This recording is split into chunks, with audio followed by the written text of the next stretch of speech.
Dholpur Rajasthan. Dholpur Machkund road भगवान परशुराम सदन में मुरलीधर जी महाराज की रामकथा, चित्रकूट प्रसंग और श्रवण कथा ने श्रोताओं को किया भाव विभोर। धौलपुर शहर में चल रही प्रसिद्ध कथावाचक संत मुरलीधर महाराज की 9 दिवसीय संगीतमय रामकथा के 8वें दिन भक्ति का सागर उमड़ पड़ा। कथा पंडाल में हजारों की संख्या में उपस्थित श्रद्धालु श्री राम के वनवास प्रसंग और राजा दशरथ की मार्मिक व्यथा को सुनकर भाव विभोर हो गए। महाराज जी ने अपनी ओजस्वी वाणी में भगवान श्री राम के वनवास से चित्रकूट पहुंचने और राजा दशरथ द्वारा रानी कौशल्या को सुनाए श्रवण कुमार के प्रसंग का अत्यंत हृदयस्पर्शी वर्णन किया।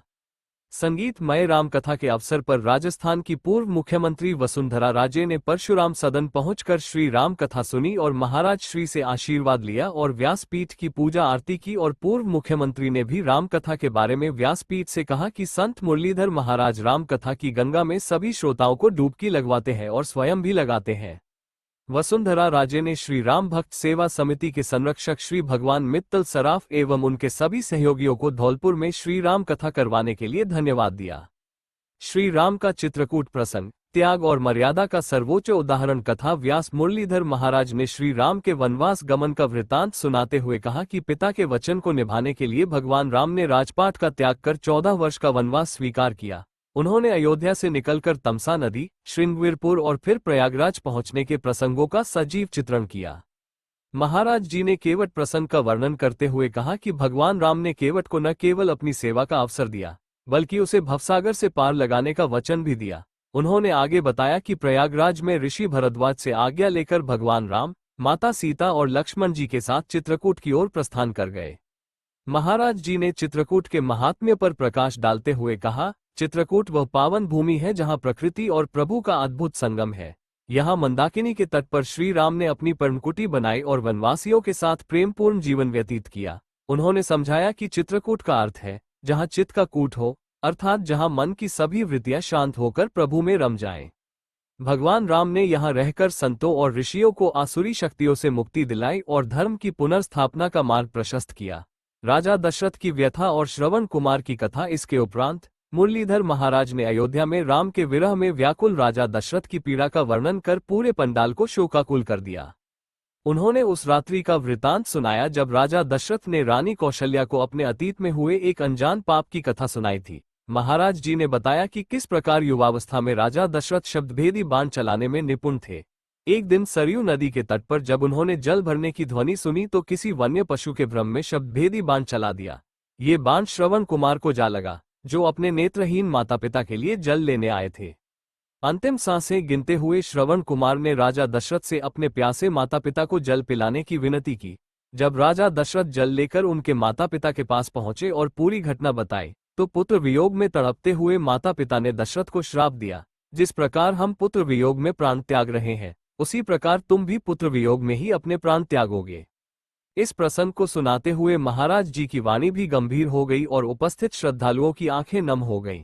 उन्होंने कहा कि कर्म का फल अवश्य भोगना पड़ता है, चाहे वह जाने में किया गया हो या अनजाने में। कथा के अंत में महाराज जी ने संदेश दिया कि श्री राम का जीवन त्याग, मर्यादा और धर्म का प्रतीक है। वहीं दशरथ की कथा ये सिखाती है कि हमें हर कर्म को बहुत सावधानी से करना चाहिए। कथा के दौरान बीच बीच में प्रस्तुत संगीतमय भजनों ने श्रद्धालुओं को भक्तिरस में सराबोर कर दिया। और भारतीय जनता पार्टी की राष्ट्रीय उपाध्यक्ष और सबसे बड़ी बात कि जिन्होंने सेवा के माध्यम से वसुंधरा राजे सिंधिया जी हमारे बीच में पधारी हैं।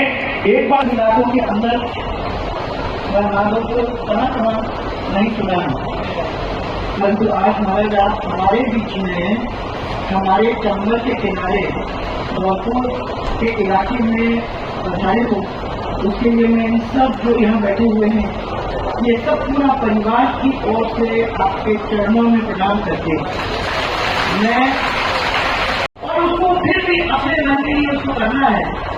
तब डर लगता है कि मैं ये काम करने जा रहा हूँ, मुझे मालूम है कि गलत है और मेरे साथ आगे चल के क्या होगा, उसका डर उसको खा जाता है। हमारे हिंदू धर्म के दो बड़े ग्रंथ हैं हमारे, श्री रामचरितमानस और दूसरा रामायण। इन दोनों ग्रंथों में महाराज जी का राम जी का पूरे बड़े जीवन का वर्णन है। हमारी धार्मिक की मान्यता है उसमें ये बताया जाता है कि इसको सुनने से ही हमारे को पाप कट जाते हैं। तो आज तो हमारा जो भरा भरा हुआ था महाराज आपने उसको करके समाप्त करता दिया, डिस्कशन हो सकता है और डिस्कशन होगा, कोई प्रॉब्लम नहीं है ना। जब लक्ष्मण जी पार्वती जी को एक कथा सुना रहे थे राम जी की, सात कुचुंबी के रूप में वो पैदा हुआ। शिव जी के मुख से उसने जो सुना था वो पूरी तरह से उसको याद रहा। अगर एक कौवा अपने जीवन में ये सब कुछ उतार सकता है, याद रख सकता है, तो फिर हम क्यों नहीं? हम कैसे पीछे हैं?